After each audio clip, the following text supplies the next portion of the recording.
I like food. I call it a hobby that pays very well. What stories can we tell to sell without us saying, come and buy? Tell me about that. Opeyemi Famakin is Nigeria's most followed food critic, racking up over 50 million social media impressions. With a fork in one hand and a sharp sense of humor in the other, Ope has redefined food critique for a new generation. With honesty, humor, and a dash of brutal truth, he's the ultimate voice shaping Nigerians' food culture. In this episode, Opeyemi shows that when you bring your full self to the table, people will pull up a chair. Those who were doing something similar had a board with their name. As I was beating their numbers, I was just, if I want numbers, look what they've done these niches. Right. I did the video and I just captioned it 4.3 million views. Every 3 months, I create I need to do some of that right now.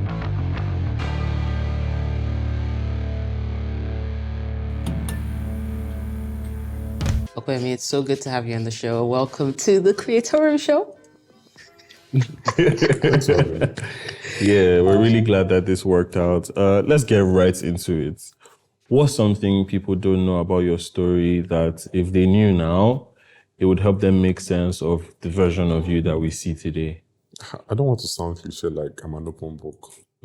It depends though. Is it those who follow me or those who don't follow me? Anyone who knows about you online. If, let's say, I didn't get the numbers that I have, I'll be doing exactly what I'm currently doing online. Yeah. Like, Even if you didn't have an audience that was listening to you, you would still be doing the same thing. yeah. Why do you feel like people don't know that? I feel some people just, like maybe, this niche is, let me do content. Content creators, they get numbers, they get money, they get fame. This guy, what he's doing, I can do it. So then they start doing it and it works out for them. Like, it's not a bad thing or shitting anybody, but it's like, I began mine in 2013. Yeah. And, some people in the food space knew who I was 2020. Wow. Like my first posts on Instagram, if you scroll down, they were food content. So like for 7 years without even knowing that You were still doing it the word consistently. influencer existed. I was just that guy posting. Even during NYSC, I was going around Kaduna, Relevance, went to Kafancha, went to Zaria and stuff. Yeah. To try food and... Does this mean the plan was never to build a large audience? You just really wanted to tell stories about food? It wasn't even tell stories. It's just, I like food. Yeah. I like talking about food and, on the journey I learned You studied mass communication, yes. and you've built a career around food. What was the A bridge? popular hobby. So career is not as a... I mean, it's how people would describe it. You may not describe it like that. I like telling my story myself because to many people, I'm different people to many people. So I don't like people telling my stories for me because, you are not as good as they say you are. You're not as bad as they say you are. So I like defining who I am.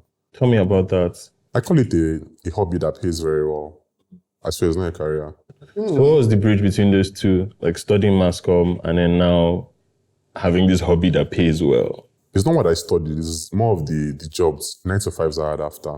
So I studied mass comm. I majored in journalism. I was a better writer then. I used to work in newspapers. I worked in magazines. I used to write about food, lifestyle. And I felt this job was there's a long story there. When I was in university, I used to dress very, very funny like an artist. And I didn't want to be a journalist, but there was this lecturer that said, the way you are dressing, that you'll never amount to anything, that there's one person that is meant to be studying mass communication, but because of you, the person is studying creative arts and pole science. As in, so you're taking up space. Yes. When I was 30 years old, I was an editor, it was flexing and just trying to tell me that I will not amount to anything as a journalist. And I didn't care for journalism as a career. I was just in mass comm because I can write very well. I don't want to stress myself in university. If I do mass comm, I would get my C's, sprinkle of B's, and I will not fail. So because of that guy, I said, I want to be a journalist, and before the age that this guy is using to flex that was an editor, I'll be an editor. So after university, which brings me to another thing again, negativity follows me. I was about to say that, Even till now, we'll get to that. Moving on. So because of that lecturer that said I will never amount to anything, somebody's meant to be in my place. When it was this age, when it was this age, he was a journalist, he was the head of this. I said, okay, no run. And because of that guy, I pursued journalism and For my second year in university, I began working pulse.ng. He said, no. Yeah, so I was a journalist there, studied journalist. So what I was studying to do in university, in my second year, I had a job. Wow. So I had 3 years experience by the time I graduated. Wow. And really, really quick, I rose the ranks and I was like a senior editor in like I think 3 or 4 years after university. So I felt my job was very, very easy because I genuinely liked writing. I was a good writer. I liked digital attention. So I knew the stories to write to get attention. So I'll get to work by 11, 12, I'm done writing. And from 12 to like 5, I'll be watching food content, binge watching food content on YouTube. So I felt, okay, you're too young, you're wasting your life. Yes, the pay is good, but this job does not stimulate you. Yeah. And then I thought, okay, what job fits into mass comm? What's then advertising? Then I switched. I was like an Oga, senior editor, I had people under me, and I switched to advertising. And I began from the ground up. Wow. That was when my life changed. That was when I learned a lot of things that I'm implementing still today. So that is like the foundational story. Then working in advertising is like where, I saw a whole world. Then I switched to advertising. I was like, I won't collect an intern salary because I'm a boss. So just pay me the salary above an intern, even though I had zero experience in advertising. So I just, collected one very, very, I won't call it shit salary because I was the one I wanted the job. I wanted the new challenge. Then it was there that, I began creating brand strategies. We had brands that worked with us and they will come. We have money.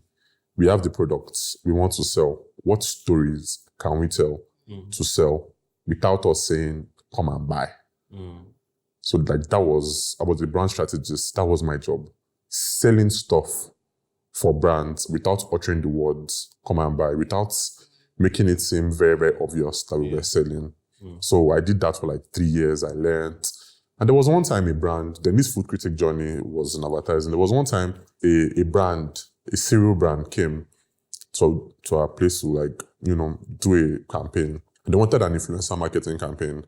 And they were calling, lifestyle bloggers, beauty bloggers. I'm like, why are you calling these people? This is a food product. And I said, boy, I do food content too now. Check my page. I have like 15K followers. And then my colleagues, was not malicious, but then I felt bad. Like, they laughed. Who knows you? 15K followers. Then they now opened one app called Ninjalytics, where it will break down your page and show you that, okay, you have 15K followers, but your engagement was showing 50 likes, 5 comments, this, that. If you were to be an influencer, even micro, that you need to have this number and, this engagement and this. And that was like an M month, either March or May. And I told them that before this year ends, I'm going to be the biggest food critic in Nigeria. Back to my negativity feeling. Yeah. Yes. That before the end of this year, I'll be the biggest food critic in Nigeria. And for 2 months, I, pretended like I was a brand. Since I did it for brands, I created, if you're a brand and you wanted to blow in Nigeria, what would you do? And those who were doing something similar in my space, I studied them. They have no idea. I stalked them, studied them. What are the things they are doing that works? What are the things they are doing that does not work? What should they stop doing? What should they start doing? And I saw a void. And most of them, they were fancy people doing just fine dining. For me, they were rich kids then. All of them, they had iPhones. And they were doing just food content, but mostly in picture formats. Nobody was doing video. And I looked at my phone and it was an Android phone. And I said, I can't beat these people in this picture-taking game. And just to get attention, and because I know that Nigerians hate Audacity, I just began I did an intro because I have a deep voice. Let them listen to me. And I just randomly was unplanned. And I said, hi, I'm Opeyemi, the biggest food critic in Nigeria. That intro was not meant to stick. It was just, let's just try. And I did it and I saw that people hated the fact that I said that. I'm like, let's run with it.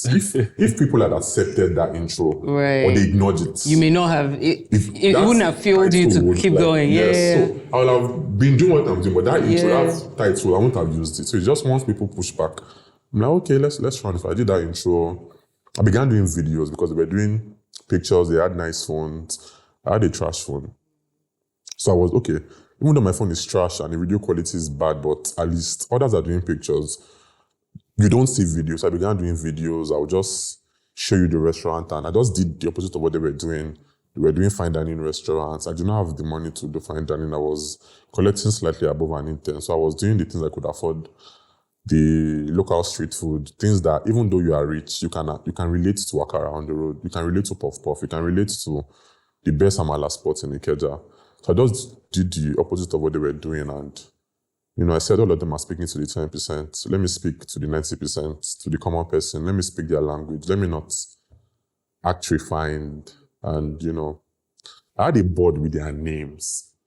And as I was beating their numbers, I was just cancel their names and, That's not a bad thing to say. That's motivation and also tracking your growth. Yeah, I love that your journey has been, or that you're not afraid to say, I decided to do this thing out of spite. Yeah. No, so not spite. So even part of it. If there was no, so spite was like the push. Yeah. I would have done it either ways. Yeah.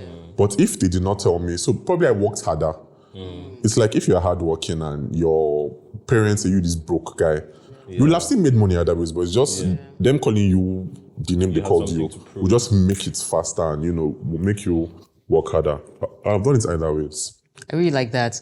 Now, you started off by saying that you like to tell your story yourself. You don't like other people tell your story.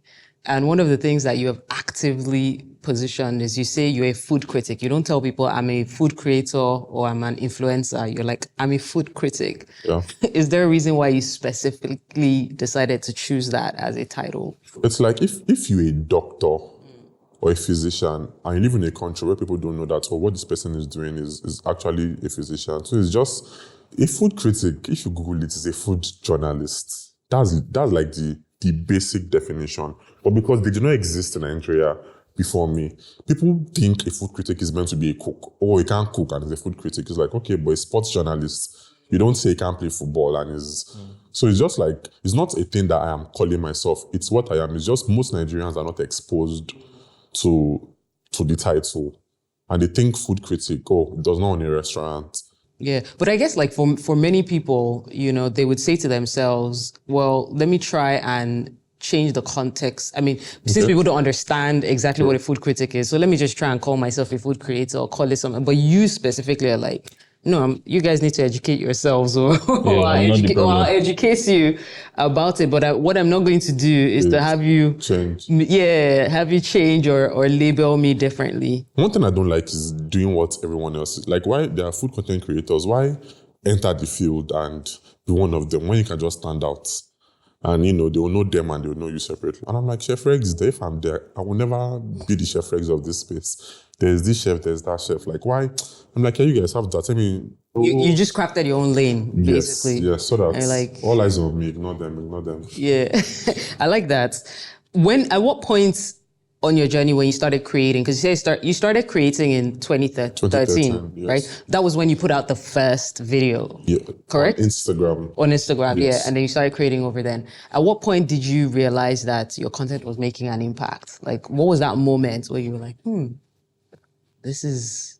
Do you even remember what the video was? Or no. I remember. I think we're in businesses, so impacts. People used to go to restaurants based off my recommendations. I didn't really deep it, but when like a business reached out and said they made money, I'm like, okay, interesting. Do you now see yourself as part of a movement to elevate the food industry? Like, even though you're still in your own lane, do you see yourself as part of, the people who are trying to move the food industry forward? And does that come with any kind of expectations?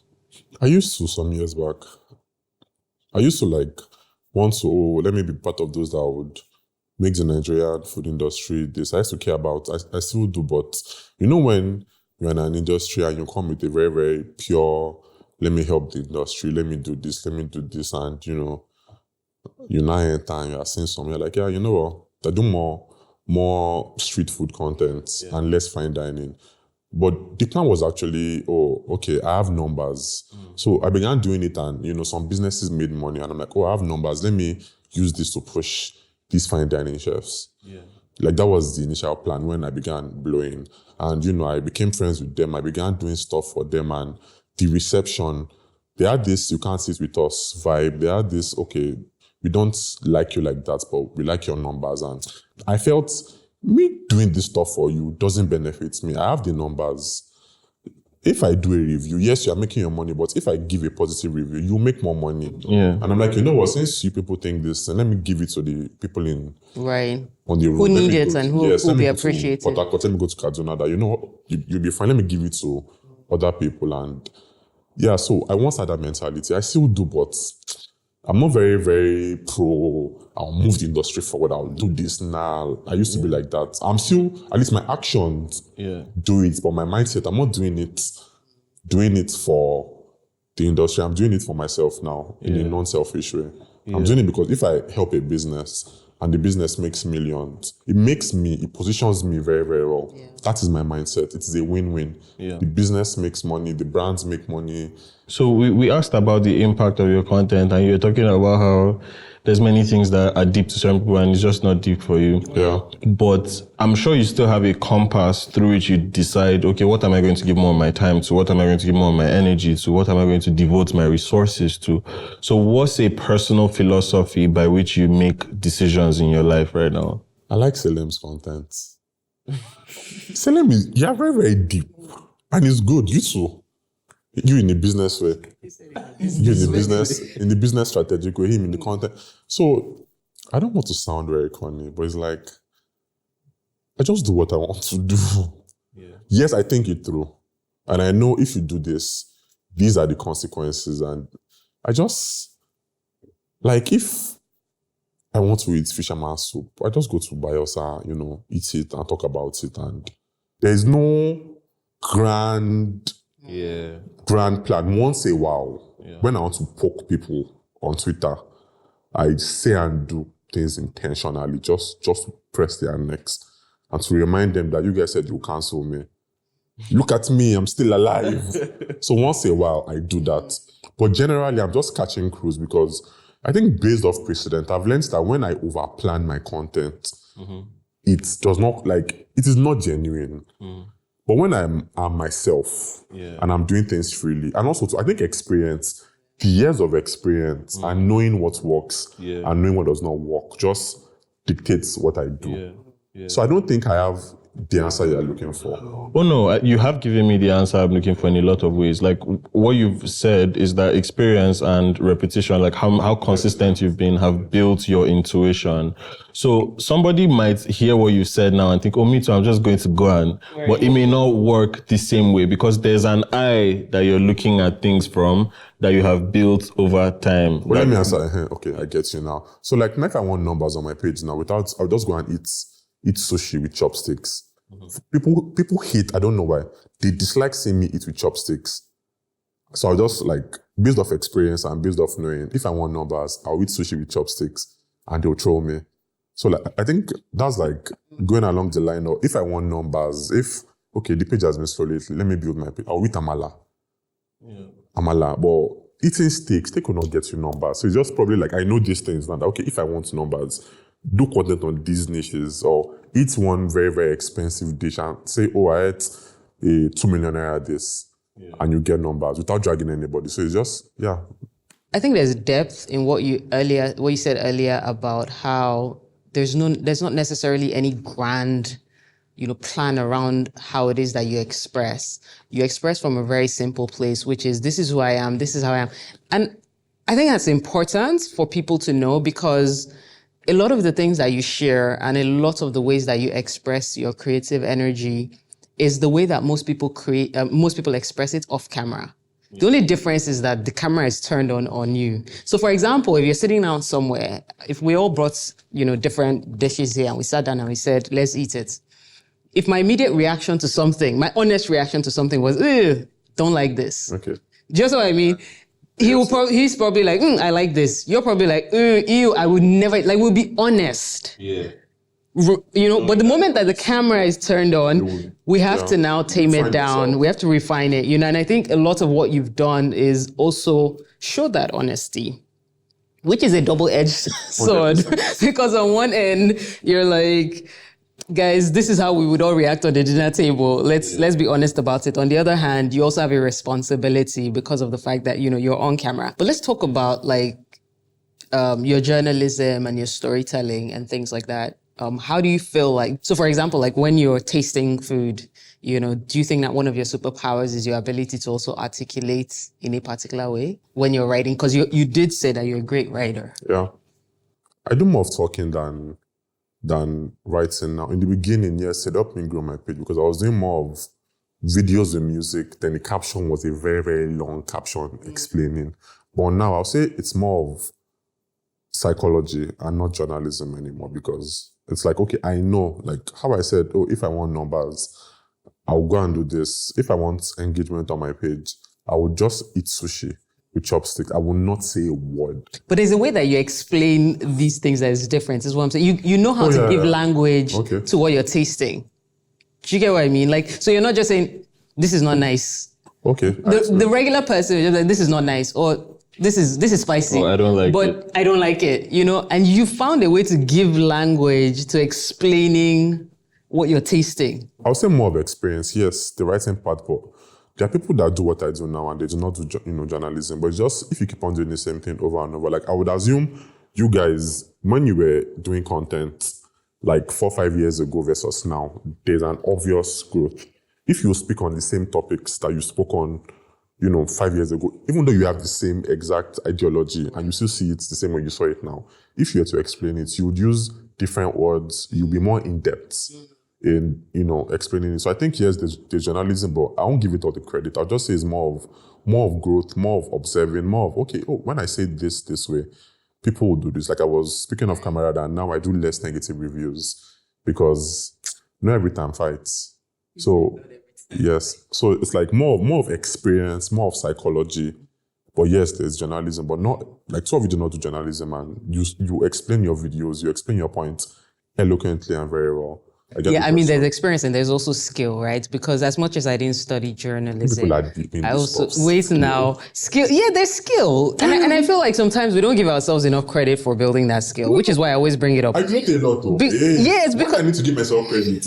Everybody will know. I post it, but yes, there is a level of articulation that we have. There's a way we write because we've also read a lot of books over time, right? The more you read, the better of a writer that you become, right? Podcast too. Yes, I listen. Too much credit. Yeah. I listen to podcasts. I mean, the more you expose yourself to information, really, is what I'm saying, right? The more your vocabulary builds, the better you can write, the better you can think. It's just what it is, 100. right? So there might be other people who would be great at turning on the camera and trying to express themselves, but they may not be able to give language to things that I can give language to, or he can. Just what I mean, or that you can in that same way. Doesn't mean that they won't do well, but there's always something that you can bring to the table that is skills based. And I think that more people need to know that because a lot of people tend to think that what you're doing or your growth is based on luck or it's just one viral moment and it's things like that. And it's not. It's actually a build up. Yeah, because you were saying some people think they can do it too. Yeah. I mean, they can try, like that's more decent. I'm very, very, the grass is greener for like... Yeah, like the sky is big enough for everyone. I don't do this gatekeeping stuff because it's like if more people come up and they blow and I support them, everyone has their time to shine. Yeah. You can't be a star forever. Eventually, somebody else will be king. And if you're nice to the king, when you need support from the king, from the new king, the person will help you. Yeah. That's where I see. So that's where all this gatekeeping, all these beefs in the industry. If I beef anybody, it's never in the food space. Maybe except chefs who don't like me, and they'll be fine. But like, it's always with people in different niches and never food people because like, we all need each other.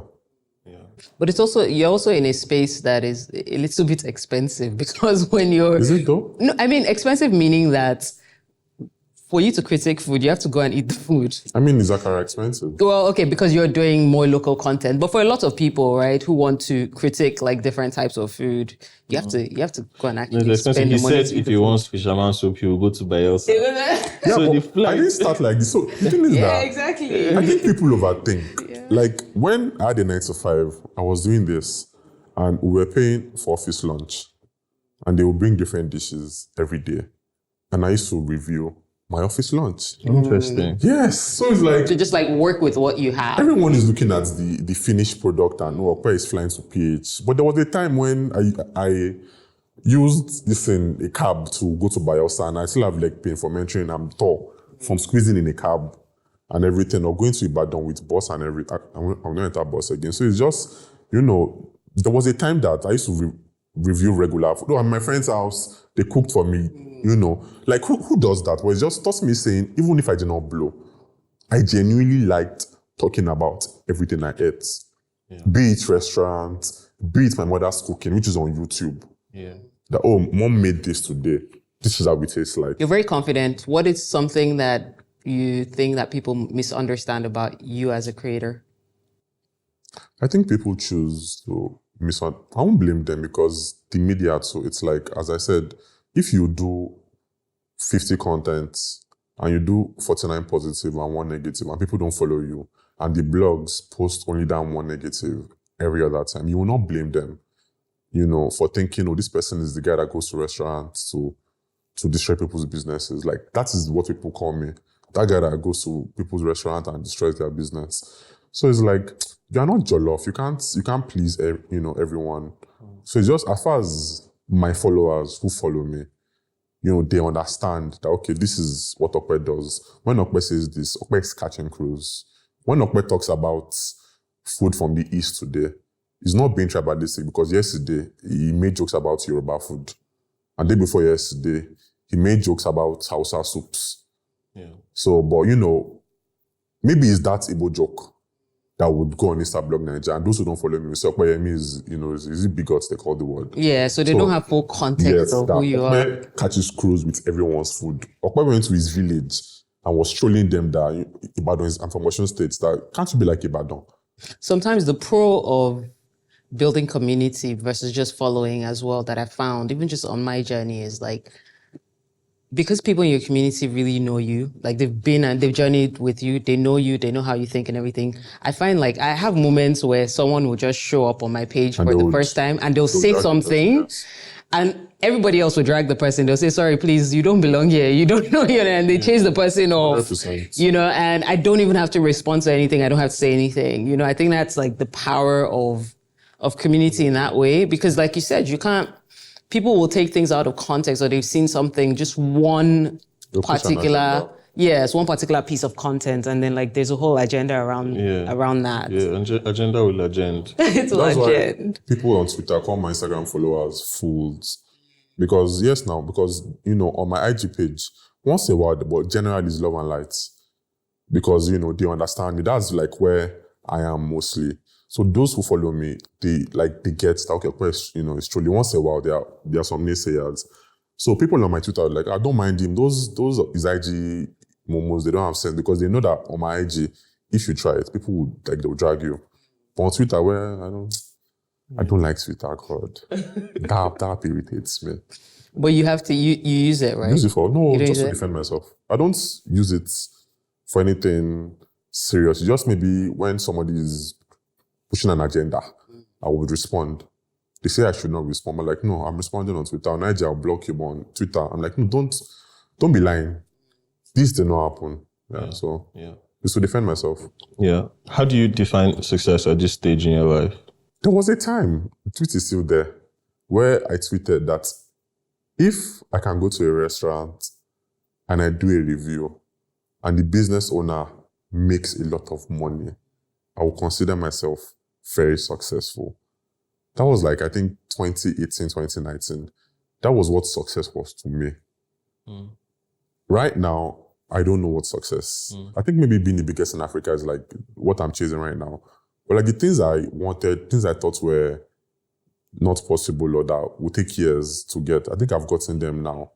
So I don't want to say I'm less ambitious, because I'm very hardworking, I'm very strategic, but it's just some yardsticks. I don't have yardsticks anymore.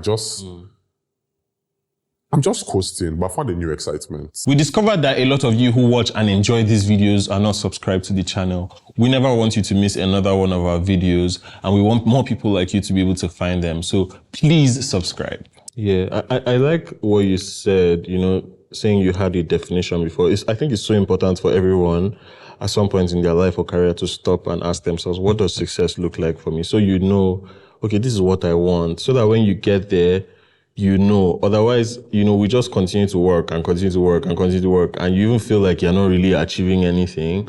But because you never really defined what success would look like, you could arrive at it and not know.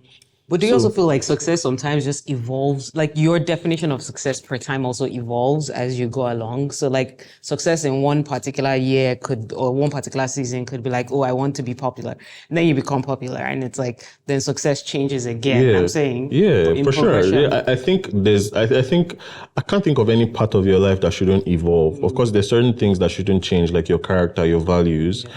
But your perception will constantly evolve, even what you consider to be success. But in each of those seasons, I feel like it's important to define it. Like, okay, in this moment, this is what I would like. So for Ope, for example, there was a period where, he was just doing it for the love of enjoying food. But at some point, it's like, okay, I want more from this, that when I go somewhere, the business owner calls to say I had this result, that would mark something in me that would make me know that, okay, I've done something here.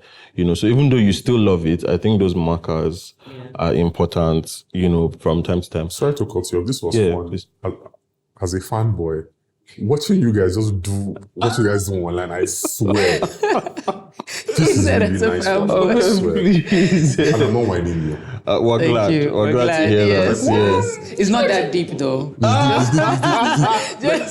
watching them do that thing they do online. It's just simple. We're just flowing. Yeah. I like it. Yeah, thank you. Do you think about maintaining relevance? Is that something that you ever think about? Like, because content creation is anything digital really is a very fast moving, landscape. You talked about, enjoying digital attention. It can be there 1 minute and it's not there the next second. It's crazy. So is that something you think about, and how do you navigate it? I would be a very big liar if I said I don't care about being relevant. But do you know what I want? I want to make mad money to the point that I will not care.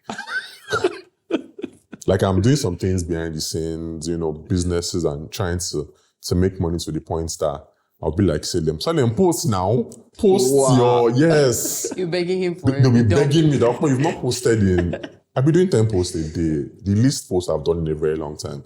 It's like 5 posts a day. So yes, I enjoy the digital attention. I want it to, to continue for as long as possible, but I'm very, very self-aware that nobody lasts forever.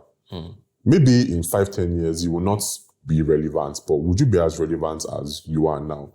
There will always be a new person. So that's why I want to make money. I want to make mad. Can I say bastard money? I can't say bastard money. You said it already. I want to make bastard money to the point that I'm in Paris. Let me just post this croissant place for them to just see. Oh, so now you're eating croissant. In Paris, not in street food in Paris. But croissant is their street food. Fair. Yeah, so like, yes, I care about it. I'm working to being relevant. And some things that people will say as gimmicks, I won't say they are gimmicks. It's like I was trending recently for saying I'm the best smelling man in Lagos. Yeah. Some people will say it's clout chasing. Let's break it down. I did not say people are smelling. I did not say Lagos men smell. I just said I am the best smelling man in Lagos. And guess what? That was an advert on my friend. And he made 7 million naira in 2 days. So it's like some things they'll say, oh, clout, gimmick. You just know it's psychology. Yeah. Nigerians don't like audacity. Yeah. Nigerians want to put you in your place. And I did the video on my IG and it got 300k views. It did not give me the numbers I wanted. And I posted the same video on Twitter because I know these people don't like me. And I just captioned it, I am the best smelling man in Lagos. And the video got 4.3 million views.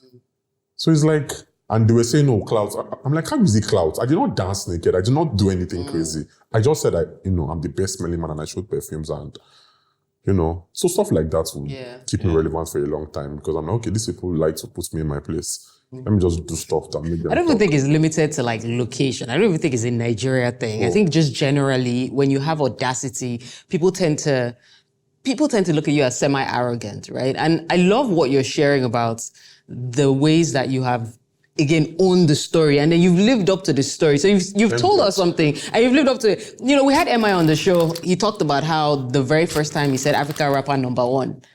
And it wasn't necessarily Africa rapper #1 at the time, you know, but he made a bold statement like that. And then that fueled his motivation to become this person, you know, over time. And I think that sometimes, because we also come from a place where we have to, humility is regarded as the highest virtue. And we think about humility from that place of, I need to down myself so that I can make everybody else comfortable. Then you have a lot of people who can essentially, you know, say, this is who I am, and then live up to that. But they don't, because they're worried.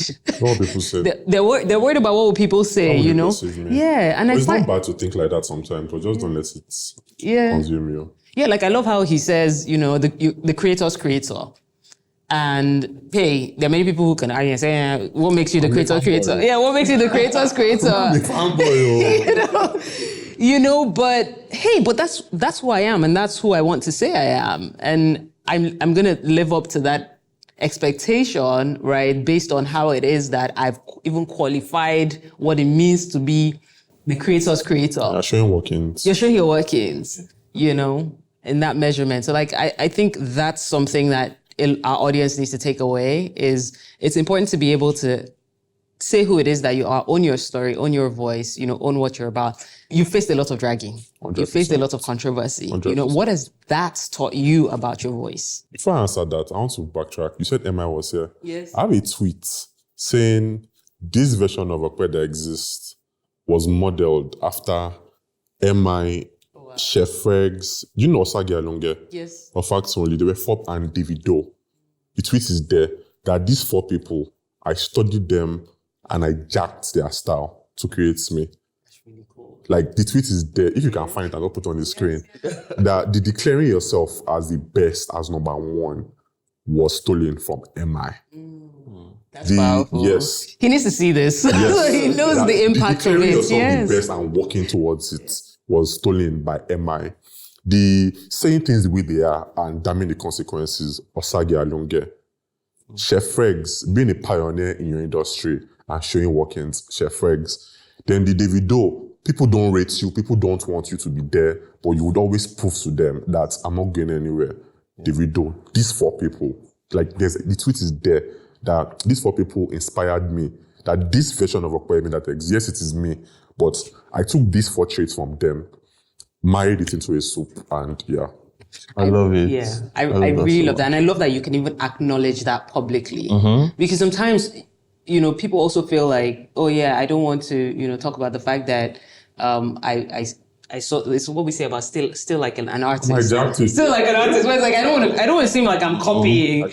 But the reason why many people have walked certain paths is to make your path easier. Yeah. So if you can look at what it is that they've done, then you don't have to repeat the same mistakes, because you've seen that there is a working formula, and all you need to do is take that working formula and apply it to yourself, and make sure you don't lose your authenticity while applying that. People always say, who made this guy relevant? Who are the people making this guy popular? And I always say, these guys have no idea that they are the ones that are making me relevant. That if, I shouldn't be saying this, if they just ignored me, this voice will not be as authoritative. This voice will not be. It's just the psychology of it. It is how I wanted my friend's perfume content to blow and go viral. Like, there's a DM saying, this is what I would do. And on IG, I posted it at 300k views, because on IG, they love me. And, you know, they did not yab me enough for it to blow. And I'm like, okay, these people on Twitter don't like me. And the video did 4.3 million views. I would say I'm very, very absolute in my thinking, but I'm, you know, open to changing. I'm very, very, this is what I believe. Yeah. It is not fact, but this is what I believe. And I'm very, very loud and authoritative and assertive in my belief. And people, those who like me, you know, they know that, okay, when I'm posting up me, I'm helping his, you know, career, and I appreciate it. But those who don't like me have no idea that they are the biggest PR people for making my voice more solidified. Ope, what's something about your journey that still surprises you even up till now? The money. The money. Everybody bill Ope. No. It's not even like a bill. It's just, so you know when I said I wasn't expecting anything, it wasn't that deep. Yeah. you know, I knew there was money in this stuff, but it was if I made money or not, I would do this either way. The love is still there, but obviously, I don't do street now. One or two, I guess. Give one to Ope belongs to Ope. But it's just the money part still surprises me and shocks me. Obviously, I'll not mention how much because the last time I mentioned the money on a podcast, then I think the power too. I won't use the word power, but it's just I could be catching influence. So let's talk a bit about like platform strategy. You spend a lot of time like on social media, different social media 100%. platforms. Is YouTube like part of your strategy? Recently, yes. It's a very, very silly strategy. So Why? I believe that people hype YouTube. They hype YouTube up so much that, join YouTube, you'll make money and blah, blah, blah. So just to prove to people that YouTube can pay, but it will not pay you the money you think you will make. I joined YouTube. I began being very, very intentional January this year, and I do, monthly stats. I had I think 4K subscribers, and I'm on 50K now, just to prove a point that no matter the numbers you have, YouTube will not pay you. I'm on 50-something K, and I have numbers, I get millions of views, and I'm still not paid on YouTube. You don't understand? Just to prove to people that YouTube ain't S. But then what do you see about there's so many people who are monetizing YouTube and are making really good money from being YouTubers. Yeah, but people say that, but I'll show you my own back end and I have numbers. I don't have any videos. So you're talking about the monetizing directly from the platform. That's what you're saying.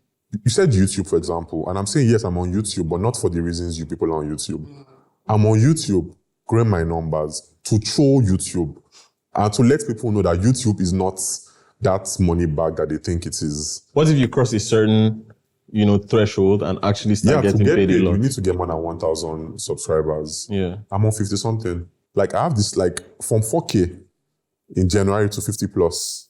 I think that's a great feat. Yeah. Every week, I have a video that does, but they are mostly shorts. And they say they pay shorts, but I've not seen the money. Shorts get paid less than long form. Yeah, I have $0, so yeah. And I have receipts that every week I get at least one video that does either 500,000. I don't have poor. I think my poor videos are 4K views. Yeah. Poor. When you start doing long form. Yeah. On YouTube. Ain't nobody got time for that. But yeah, so I think that's the strategy. Just I'm growing, but it's just to So the reason why I was trying to clarify is you're talking about the platform paying you directly versus the opportunity to be able to have an additional platform that you've built over time that you can then monetize, whether it's through sponsorship, advertising, and things like that. Do you understand what I mean? I'm not deep into like that though. Actually, I didn't see that point of view. Yeah, but I mean, if the money comes, but shout outs, it's like IG. So I think I'm too unserious and things just work out for me.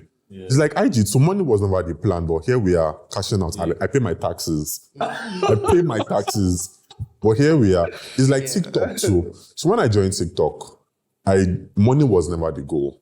Yeah. The point is, there's a market here, Gen Zs. For TikTok, now that is the strategy. I don't plan to make any money for TikTok. Yeah. From now, maybe in 5-6 years, when these Gen Zs are done with school, then I'll milk them.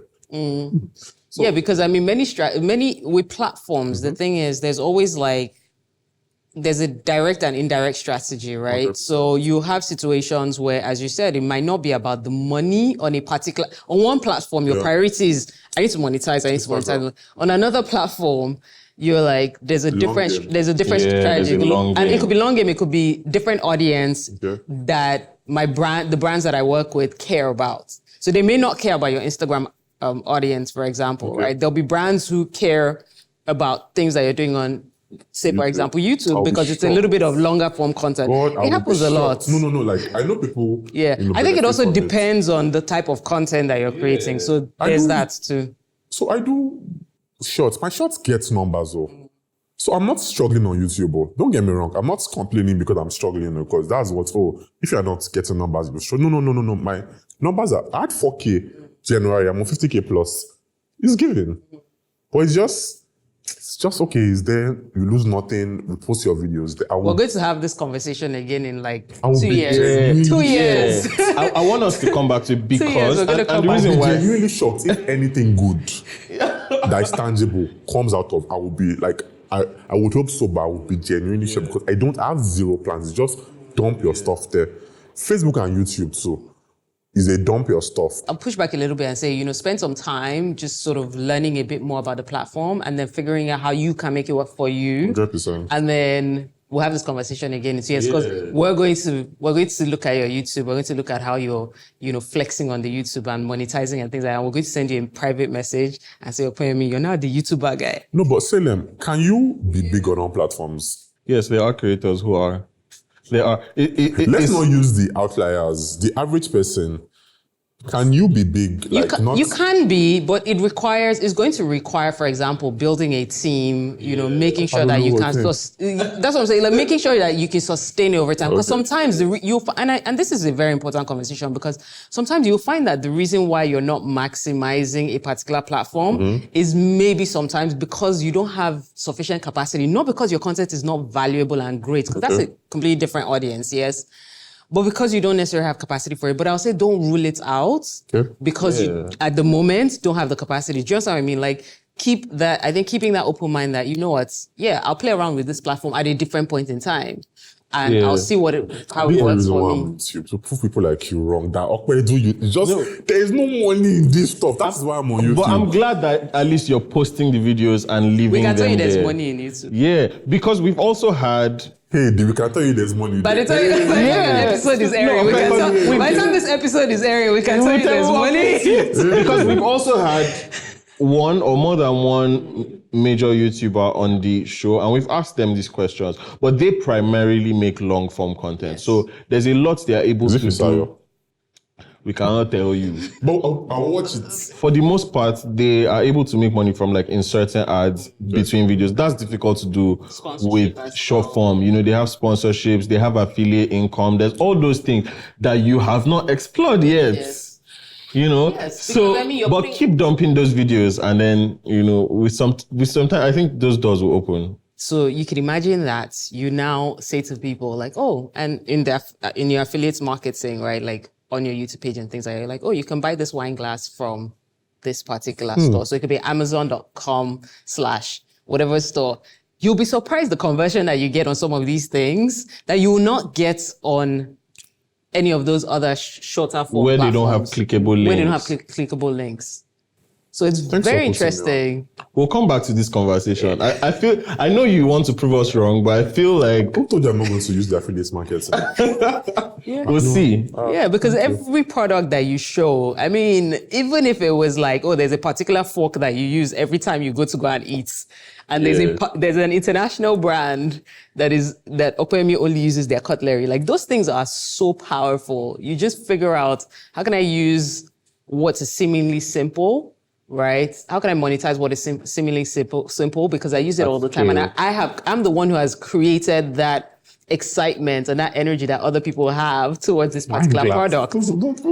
If I had a wine glass sponsor, affiliates, I would have cashed out. Do you like serious cash outs? Do you know how many millions of views I get from those correction?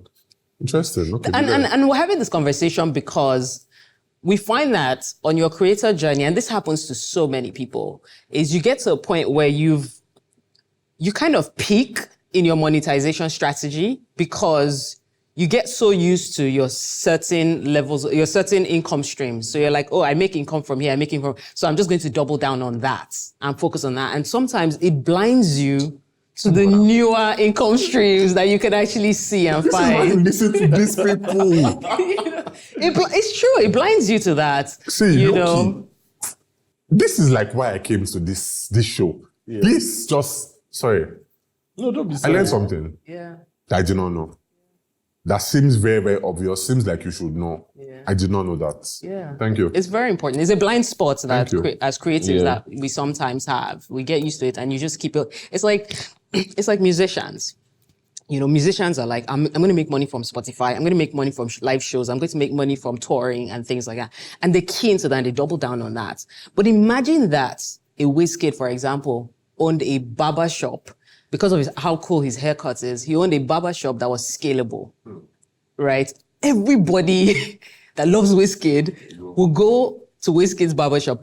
But he's probably not thinking about a barbershop because it's not the first thing that comes to your mind as a music. I mean, I'll give credit to Scamp. I'm sure they do so much amazing stuff. So I'm not saying they don't, but I'm using him as an Fashion will go example. for the obvious one, Yeah. Sometimes it's the which is obvious not bad. stuff that you look at, but then there are all these other additional streams that you can build that are highly scalable, but because they're not in your specific industry in which you work, you don't think about them. You're blind to them. That's also why we always advocate that for creators, you also get to a level where you either have to have management that can see things that you're not seeing, Smart, or good have management. people on your good management, or have people on your team, even if it's like strategists that can look at your brand and say, okay, you've been doing this for a long period of time. What can you do differently that will open up opportunities for other markets that you're not thinking about? You make a very good manager. I'll say something, and I don't mean it in a very, you are smart. That's what I want to say. And it's not I didn't think you were not smart. It's just, that is just all that comes to my mind. That this woman is smart. I've been doing this for many years as well. So, Yeah, there's that. so yes, there's that. What do you think about creators who are trying to chase a viral moment? You talked about, how you know what to do if you want more numbers on a certain post and all of that. But you're also someone who's thinking about longevity. 100%. So for creators who are just starting out, and I want you to speak to the camera, Yeah. how can they navigate chasing virality versus also building for longevity? So there's this content creator guy I follow on Instagram. His name is Selem King. He always preaches about not chasing virality. That most times when you go viral, it is unintentional. Yeah. So except you are chasing clouds, if you are doing what you are doing in creative ways, you might not go viral. Then I have this strategy that I do that I always gloat about on Threads, where I say, oh, today I feel like getting 1 million views. And do you know what I do? I do 5 really awesome posts. And those 5 posts, one will get 200k views, one will get 300k views, one will get 400k views, and this thing. And combined, most times they always surpass 1 million. So why chase one viral post that you might not get when you can just do really awesome content without chasing like those, oh, I want 1 million views today. I don't chase clout or fight anybody. I do my normal food content. So why chase one viral moment that you might not and you most likely will not get, except to do something really, really crazy? When you can just sit down, be very, very strategic with your content and create 5 to 6 posts in a day that can get you that 1 million views that you want. So I think that is like my own strategy. But chasing virality, I'll say build a community. Yeah. Building a community has more, you want people that will listen to you, that would respect you, that would see you as a thought leader, that if you tell them, oh, buy this stuff, they know that Salem is selling market. But because I like Salem, I will support him and buy this stuff. I think that's, to me, based off experience, that holds more value than even followers. When I post, oh, okay, I generally don't care about followers. Oh, if I want to get followers, I want to get followers. It's just, may brands know. But deep down, your community, the engagement the post is doing, in my own opinion, has more value than virality. But being viral once in a while, for doing what you want to do, is nice. Not a Salem that creates aspiring content, teaching content. The day now, wears Agbada, if it now goes viral for that video, I doubt you'll be happy. Yes, you like it, but that's not what you want to go viral. Even though you were just playing, you were just We'll take goofing the around. viral Agbada post, though. We'll take the viral Yeah, Agbada but, post. like- and we'll turn it into a lesson. Is it not better if maybe your teaching videos are the ones that go viral? So, okay, that's been a very interesting response. I noticed you started making reaction videos not too long ago. You've always talked about food, but reaction videos allowed you to talk about food from different parts of the world, from all kinds of creators. Why did you start doing that? What was the inspiration behind it? Every 3 months, I like to pretend that I'm a new person in the food space that likes food and wants to take Okwe's place, but doesn't want to copy Okwe. Wow. Yes, every 3 months. So every 3, sometimes 6 months, I create a new content pillar. And in each content pillar, like when I joined TikTok and I began doing this thing, I was a Gen Z that liked food and wanted to beat Opeyemi and speak to a market that Ope does not speak to. And that was why I began going to universities in a car, doing school food, because that Ope is an old guy. He can't speak to my generation. And since I'm a student and I'm a Gen Z guy, if I go to universities, it's a school food. Students in other schools can relate. So I did that. I still do it once in a while. Then reaction videos. So I wanted to speak to the non-food people that don't care about food. I wanted to create food content for them. And which niche in the content space blows the fastest? Thank you very much. Skits. Comedy skits. Yes. And those reaction videos, I'm being funny. What do you mean? So I just thought, okay, if I want to beat Opeyemi in this food space and not doing what he does, but I'm still talking about food, what can I do? Let me just pretend to be like let me act like a skit maker and use food and let food be the jokes. And that was how, it was very intentional. And that was how I began doing. I mean, I stumbled across it, saw that, okay, saw that this stuff has numbers, and I just built upon it. And yeah, so that's interesting. That's the story. I love that you're a forever learner. I'm taking a lot from what you just said about like pretending you're a new person that wants to beat Opeyemi. Yeah. That will not copy Opeyemi. That's one thing a lot of people do, and I feel bad, but I will not tell them. When I say a new person doing food content, and you can see that this person, there's a bit of inspiration from Opeyemi, which is not a bad thing. That's who I was inspired by people. Lucky for me, they were not in the food space. Yeah. Like if I was a rapper, people will call me an MI wannabe. So it's just, they have small Opeyemi inspiration and they are doing that. It's like, you're not really carving a unique niche for yourself. And that's why, I come with I want to beat Opeyemi. I don't want to do my content the way he's doing his content. What can I do to beat him and capture any audience? So it's like self-competition. That's amazing, yes. Man. Like, I have to take that. I need to do some of that right now. Yeah, so honestly, with myself. Either 3 months or 6 months, every 3 months or 6 months, I always sit down and I create. So there's reaction from that. And there's Opeyemi is a local champion. He's always doing only Nigerian states. Let me go to African countries and be bigger there, while Opeyemi is a local champion. And trust me, now going to other African countries to get their audience, while Opeyemi is sticking to being a Nigerian food critic.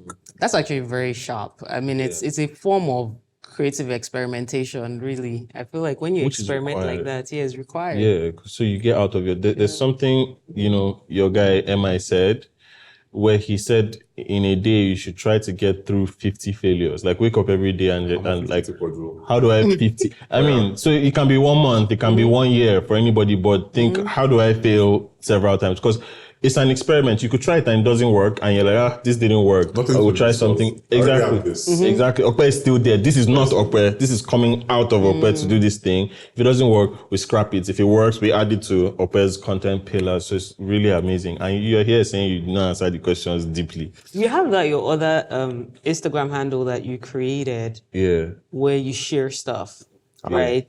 Is that quite similar to this? Like your reason for doing that, is that quite similar to this, where you can play around with a different type of content and on that other see platform? how it plays to, because when you build a platform to a certain extent, sometimes it's scary to experiment because you feel like you're experimenting in front of everybody. People who already know you for one thing, how will it look if I go try this other thing? My pastor follows me, or, there's all those things to consider. So sometimes I like to have another space to like play, to draw, to just scribble where it's not perfect. But I'm not realizing, I think you just need to be confident enough to just do it. Okay, you're going to last year on TikTok, so I think you were posting those kind of like contents that will not be on IG, because I follow you on TikTok. Yes, I was. You're just posting some more playful, more laid back, more lifestyle content on TikTok and not on IG. So I think, on TikTok. Yeah, same thing. While your fans, they watch. Those platforms can be very tricky, because even when you're creating, there's a different energy on every platform, because you talked 100%. about TikTok being playful, right? And you get onto TikTok and you're like, oh, you know what? Like, I'll be a bit more playful here. It can also put you in a position where you become over playful to the point where you can actually mess up your actual brand because you just let loose in a particular domain, kind of saying, oh, the people here, their energy. It's like Twitter, same thing. There are people who have got into trouble from something they said on Twitter because so they don't normally speak like that. But 100%. because they try to speak within the Twitter voice, they end up getting I think it's just important to know who you are and why you're on each platform. So like Ope clearly said, I'm on Instagram for this reason. I'm on TikTok for this reason. I'm not on Twitter, but if they say some stuff about me, I will defend myself, So I think every creator needs to define for themselves, this is why I'm here, and not copy and paste across platforms. There's platforms that allow you to repurpose stuff. Like you can post the same thing on Instagram, TikTok, and YouTube Shorts, but you can't just lift it and put it on LinkedIn. You might have to translate the video into a caption, for example, to put it on LinkedIn. You have to refine it. It has to start a certain way. It has to end a certain way. So there's all those considerations. You might also be someone who just doesn't need LinkedIn at all. Yeah. Like me. Or, or just doesn't need a certain platform at all. Like, I don't use Twitter personally, even if whether to defend myself, no matter what it is, I'm not going to be there. Me neither. But there's other platforms, and I know what each one is for. I think it's important to have. Because for me, for example, it's just that I don't know how to dance. If I knew how to dance, I'll be dancing on TikTok. What's the most surprising reaction you've ever gotten after a review? People saying they have high blood pressure. Yeah, it's just mostly in the sales.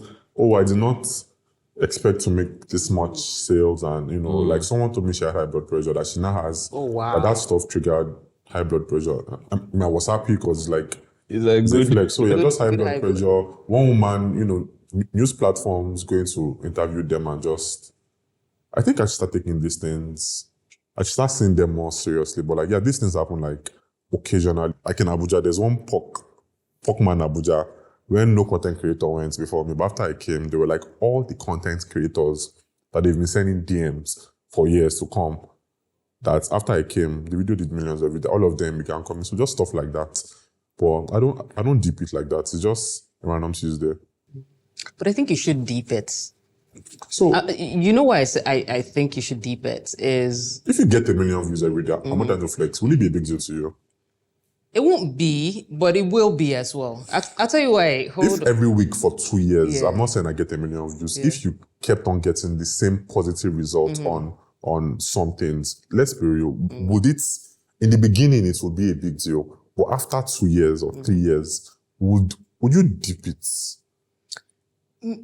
Maybe not in the context of the example you're giving. Okay. So let me land with what I wanted to say. So I feel like a huge part of your narrative, because we asked you the question earlier about, are you trying to contribute to the food industry? Is that something you're interested in? And you said, well, that's not really something that is a priority for me. However, you have mentioned multiple times throughout this interview that something that is important to you, so the contribution to food industry is not something that's important. Something that is important to me is using my influence and my authority, right, to help other people's lives become better. Essentially, that's what you're doing, and you're not doing it, you're not always trying to do it actively, but as a result of what you're creating, there's an economy being built. So when we talk about the creator economy, for example, it's stories like this that are very important additions to that. Okay. Because people are not seeing the macro benefits of what it is that you're doing. So they're looking at you, they're saying, oh yeah, he's a content creator. Oh yeah, he's doing great. Oh yes, he's this. But there are all these other aspects of it where you're essentially contributing to the economy because those people whose businesses are doing well as a result of Opeyemi, right?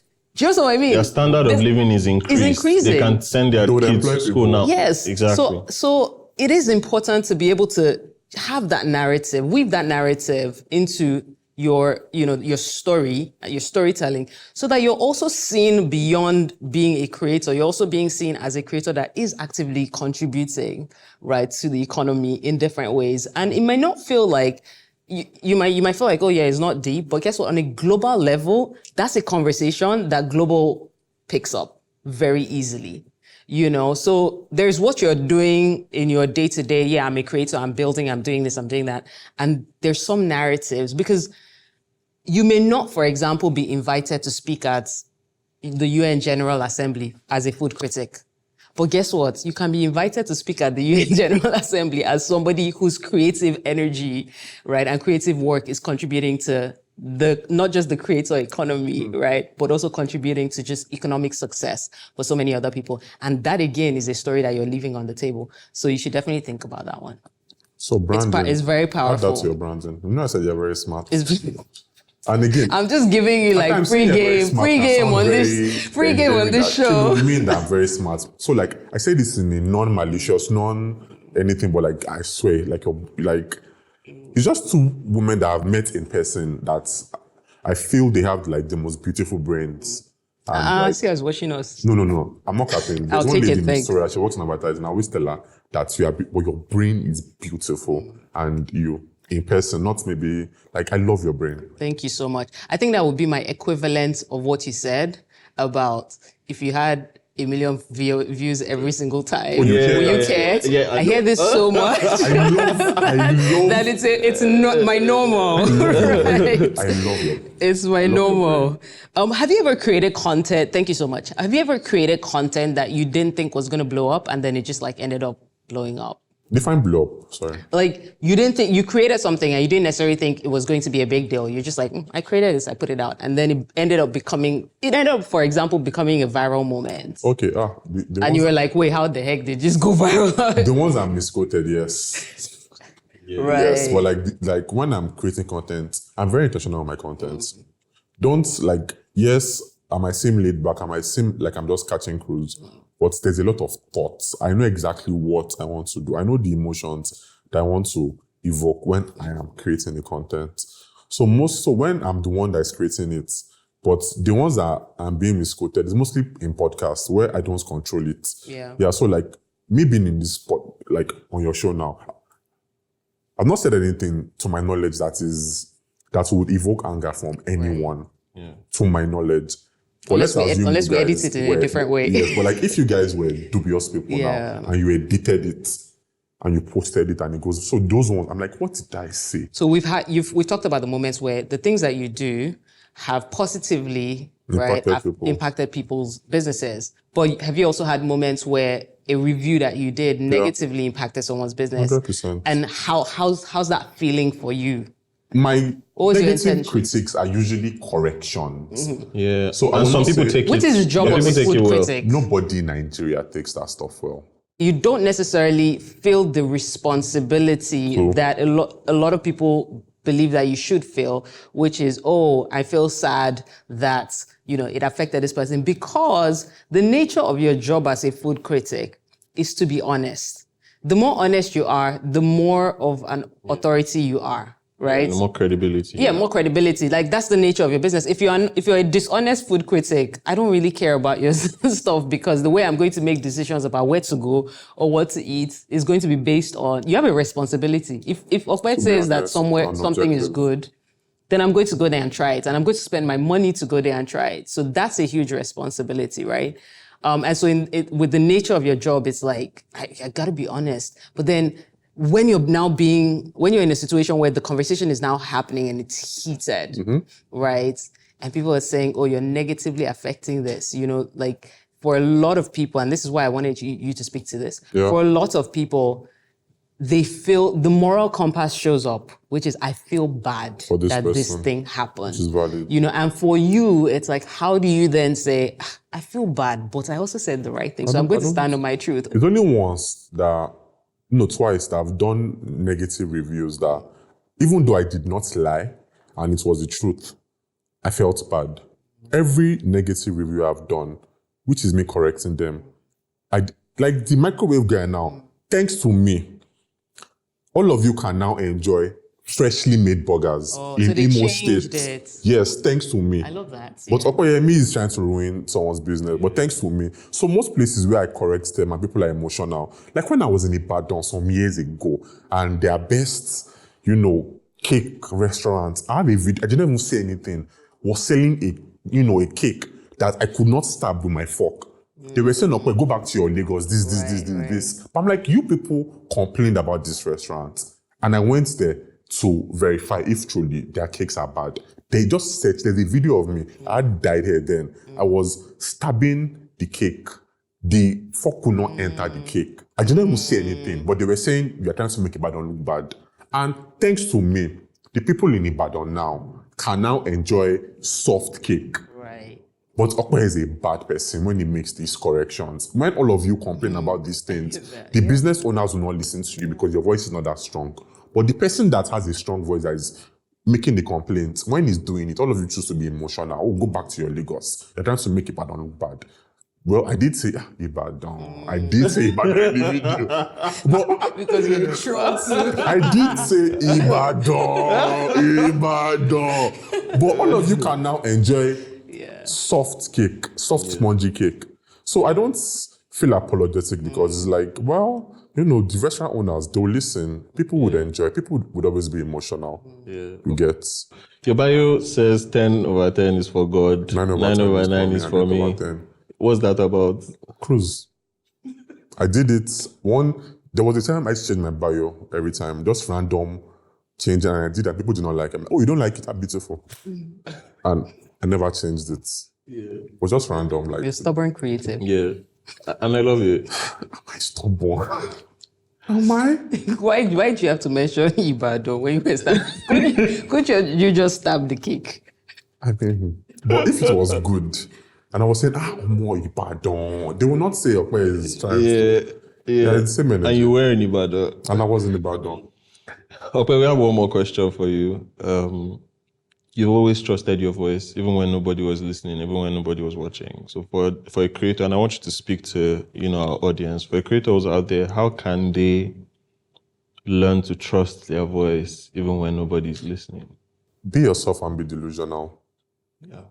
I would say be yourself first. Don't try to be anybody. You can be inspired by those who came before you, but don't try to be a copy of them. Don't try and model yourself after them.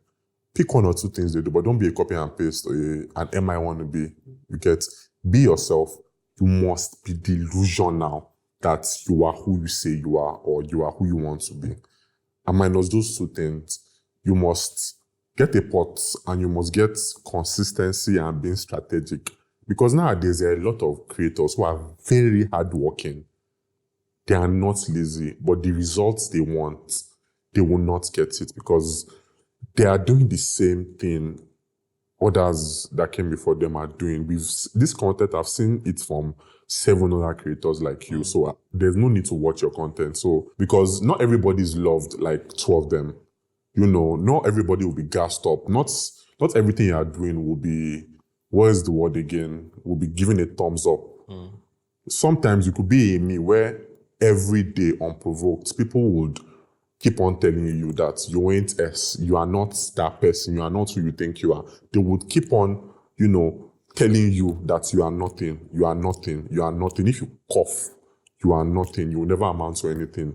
But you have to be delusional and think you are that person. Listen to feedback. This is like a time capsule because in like maybe 10, 20 years, when I watch this, I watched this one, but I'll watch, this looks like a timeless for me episode where, 20 years ago, this was my headspace. Yeah. This was where I look at Salem now, like, yes. Yeah. This would be a nice flashback. Yeah. And we'll be happy to come and record again. Yes. So, At that time. Go over everything. Yeah. Nice See how much the difference there is. And then I'll ask you to plug your cutlery brand. Exactly. And your wine glass. And your wine glass.